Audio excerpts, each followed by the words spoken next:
एक ऐसा योद्धा जिसकी एक आंख जा चुकी थी, एक हाथ घायल था और शरीर पर 80 से अधिक घावों के निशान थे, लेकिन हौसला पहाड़ से भी ऊंचा। वो दर्द से नहीं, अपने संकल्प से पहचाना जाता था। घायल होने के बाद भी उसने हार मानना नहीं सीखा। वो निकला दिल्ली के तख्त को चुनौती देने।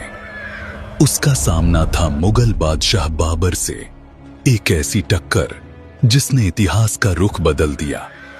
यह कहानी है खानवा के भीषण युद्ध की, जहां टकराई थी राजपूताना की आग और मुगल सल्तनत की ताकत।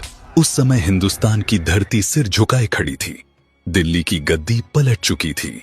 आगरा के महलों में नया नाम गूंज रहा था और यमुना के किनारे विदेशी घोड़ों की टापें अपनी जीत का शोर कर रही थीं। पानीपत की लड़ाई समाप्त हो चुकी थी। इब्राहिम लोदी की तलवार मिट्टी में दब चुकी थी। बाबर ने हिंदुस्तान को अपनी तकदीर समझ लिया था। उसकी तोपों की गर्जना अभी लोगों के कानों में गूंज ही रही थी। बाबर ने अपने मन में पूरा देश बांध लिया था, पर यह धरती इतनी आसान नहीं थी। अरावली की कठोर पहाड़ियों में उस समय भी एक सिंह सांस ले रहा था, जिसके शरीर पर घावों की गिनती कोई नहीं जानता था, जिसकी एक आंख फूट चुकी थी, जिसका एक हाथ पहले के युद्धों में कट चुका था, पर जिसकी छाती में आज भी वही ज्वाला जल रही थी जो युवावस्था में जलती थी। महाराणा संग्राम सिंह, जिसे संसार राणा सांगा के नाम से जानता है। चित्तौड़ के दुर्ग में उस दिन सन्नाटा था। न नगाड़ा, न उत्सव, न दरबार की चहल पहल, केवल एक भारी मौन जो आने वाले तूफान का संकेत दे रहा था। राणा सांगा प्राचीर पर खड़े थे, दूर क्षितिज की ओर देख रहे थे। तभी उन्हें यह समाचार मिला कि बाबर ने दिल्ली जीत ली है और स्वयं को हिंदुस्तान का स्वामी समझ बैठा है। तब मेवाड़ की वह शांति टूट गई। राणा सांगा ने कहा, यह देश तलवार से नहीं, धर्म और मर्यादा से खड़ा रहा है। जो इसे बाहुबल से बांधना चाहेगा, उसे पहले राजपूताना की छाती से टकराना पड़ेगा।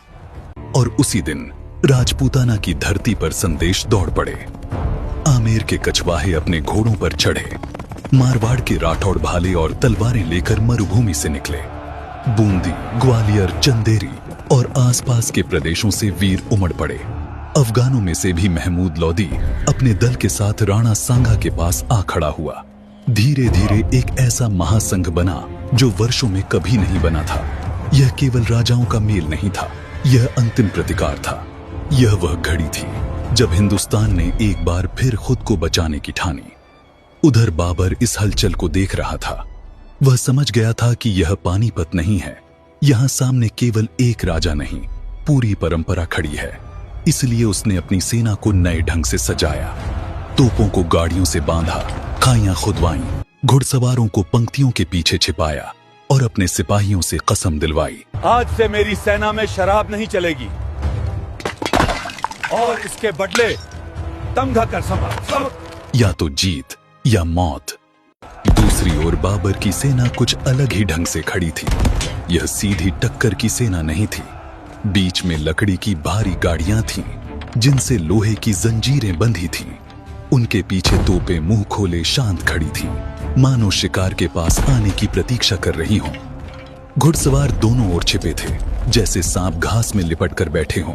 कुछ क्षणों तक दोनों ओर केवल मौन रहा। इतना गहरा मौन कि तलवार की धार पर बैठी धूप भी चमकने से डर रही थी। और तभी आकाश फट पड़ा। पहली तोप दहाड़ी, धरती हिल गई। धूल का बादल उठा और उसके बीच कई योद्धा एक ही क्षण में धरती पर गिर पड़े। घोड़े बिदक गए, कुछ पीछे हटे, कुछ जमीन पर लौट गए। यह दृश्य राजपूतों ने पहली बार देखा था। ऐसी मृत्यु जिसमें शत्रु सामने नहीं दिखता, केवल आग आती है और जीवन ले जाती है। पर पांव नहीं रुके।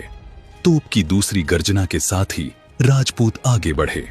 तीसरी गर्जना में और तेज दौड़े। धुएं के बीच घोड़ों की टापें बिजली की तरह चमक रही थीं। महाराणा सांगा सीधे शत्रु की पंक्ति की ओर बढ़े। उनका अश्व आग और धुएं से नहीं डरा। जहां उनकी तलवार चली, वहां मार्ग खुलता गया। भाले टूटे, ढालें चटकी और रणभूमि चीत्कार से भर उठी। राजपूत तोपों तक पहुंचने लगे। कई तोपची तलवारों से कट गए, कुछ तोपें अधूरी ही रह गईं। एक क्षण को ऐसा लगा कि बाबर की चाल टूट जाएगी, पर तभी दूसरी ओर से अचानक घुड़सवार निकले। यह बाबर की वह चाल थी जो उसने पहले ही बिछा रखी थी।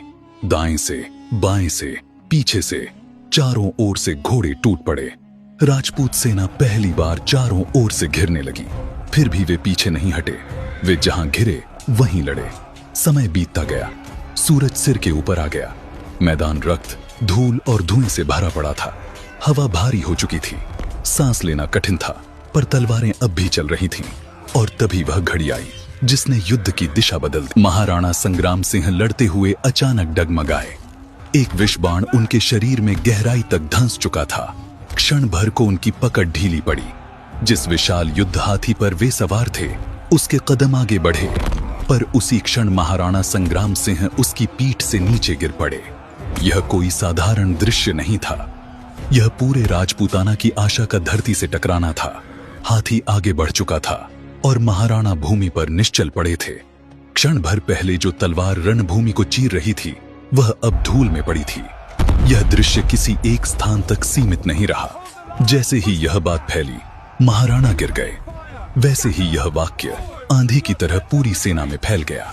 कई वीर स्तब्ध रह गए। कुछ ने आकाश की ओर देखा, कुछ ने अपने देवताओं को पुकारा, कोई भागा नहीं। यह बात स्पष्ट कही जानी चाहिए, राजपूत पीछे नहीं हटे, पर जिस उग्र शक्ति से वे अब तक टूट पड़ते थे, वह शक्ति अब पहले जैसी नहीं रही। कुछ सरदार ढालें उठाए महाराणा की ओर दौड़े। उन्होंने देखा, सांस चल रही थी, पर शरीर शिथिल था। उन्होंने एक पल भी नहीं गंवाया।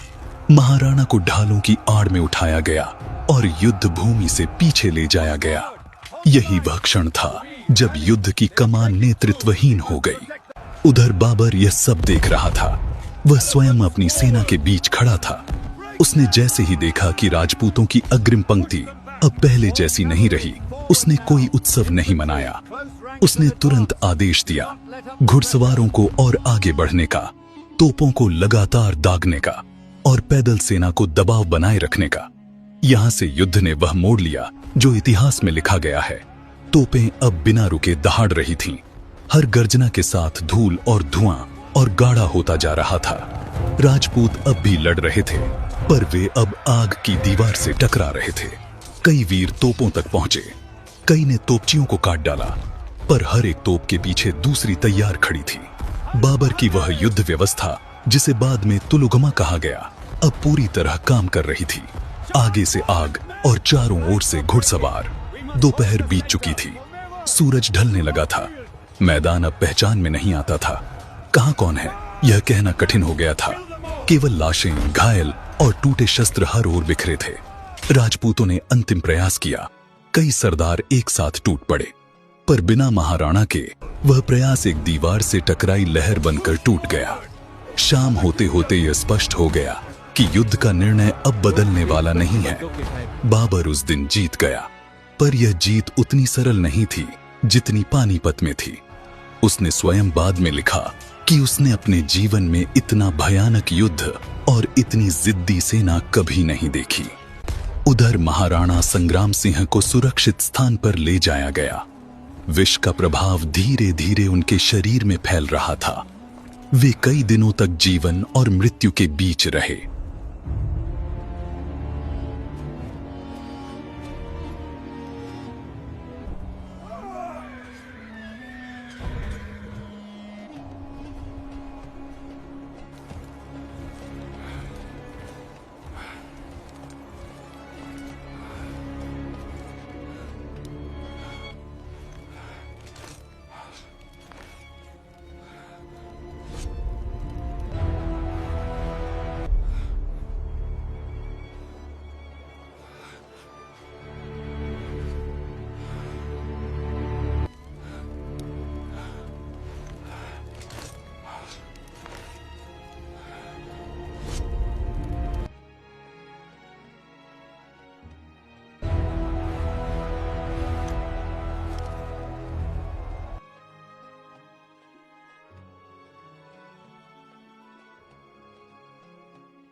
जब तक बाबर जीवित है और पराजित नहीं हुआ, मैं चित्तौड़ नहीं लौटूंगा। मेरे सिर पर पगड़ी नहीं चढ़ेगी, ये मेरा प्रण है। यह वचन सुनते ही कई सरदारों के चेहरे पीले पड़ गए। वे जानते थे कि यह प्रण सामान्य नहीं है, यह फिर से युद्ध की घोषणा है और इस बार शत्रु पहले से अधिक तैयार है। महाराणा घावों से उबरने लगे थे, देह दुर्बल थी पर मन अब भी उतना ही कठोर था। उन्होंने फिर से सेना जुटाने की बात की, नए संदेश लिखवाए, पुराने साथियों को बुलाया, पर यहीं से कहानी ने एक नया और अधिक पीड़ादायक मोड़ लिया। कुछ सामंत मन ही मन कांपने लगे। वे खानवा देख चुके थे, तोपों की आग, घुड़सवारों की घेराबंदी और बाबर की नई युद्ध पद्धति उनके हृदय में घर कर चुकी थी। वे कहते, यह युद्ध अब पहले जैसा नहीं रहा, यह तलवारों से नहीं, आग से लड़ा जाता है। धीरे धीरे वह भय परामर्श में बदल गया। परामर्श षड्यंत्र में। महाराणा बसवा के पास कालपी की ओर पड़ाव डाले हुए थे। वहीं उनका उपचार चल रहा था, वहीं नई योजनाएं बन रही थीं और वहीं अंधकार में विश्वासघात की जड़ें गहरी हो रही थीं। एक रात भोजन परोसा गया, कुछ अलग नहीं था। वही पात्र, वही सेवक, वही व्यवस्था, पर उस भोजन में वह मिला हुआ था जो तलवार भी नहीं कर पाती, जहर। महाराणा ने भोजन किया। कुछ ही समय में उनकी देह असहज होने लगी, शरीर कांपने लगा, सांस उखड़ने लगी। वैद्य दौड़े, औषधियां दी गईं, पर अब बहुत देर हो चुकी थी। महाराणा सब समझ चुके थे। उन्होंने किसी का नाम नहीं लिया, किसी पर आरोप नहीं किया, केवल इतना कहा, राजपूताना एक रहे। और 30 जनवरी 1528 की उस भोर में बसवा के समीप वह सिंह सदैव के लिए शांत हो गया। न रणभूमि में, न शत्रु के हाथों, अपने ही लोगों के भय और अविश्वास से। जब यह समाचार फैला तो राजपूताना शोक में डूब गया। जिसने बाबर को खानवा में रोक दिया था, जिसने विदेशी सत्ता को सबसे बड़ा प्रतिकार दिया था, वह अब इतिहास की गोद में समाहित हो चुका था।